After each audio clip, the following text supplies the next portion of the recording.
आप जानते हैं कि श्री दुर्गा सप्तशती की एक ऐसी गुप्त विधि जो साधक को साधारण मनुष्य से मंत्रमय और दिव्य ऊर्जा से परिपूर्ण बना देती है। तो आइए मित्रों, श्री दुर्गा सप्तशती की इस आध्यात्मिक यात्रा के अगले पड़ाव पर चलते हैं, जो है नवाण विधि।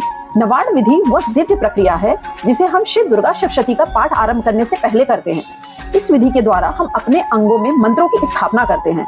मंत्रों को चेतन और मूर्तिमान मानकर हम अपने शरीर के विभिन्न अंगों का स्पर्श करते हुए उन मंत्र में देवी रूप का आवाहन, स्पर्श और वंदन करते हैं।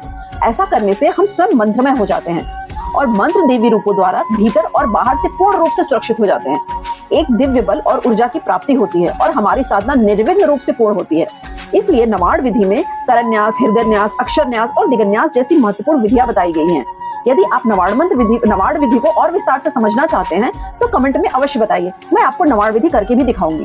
इसके बाद हम माँ भगवती का ध्यान करते हैं, ध्यान मंत्र का पाठ करते हैं। फिर जिस माला से हम माँ का जाप करते हैं, जो केवल आपकी अपनी साधना के लिए हो, जिसका उपयोग कोई अन्य ना करता हो, उस माला को हाथ में लेकर उसे शुद्ध करते हैं, उसकी पूजा करते हैं, उसके मंत्र पढ़ते हैं और फिर नवाण मंत्र का जाप करते हैं कम से कम 108 बार।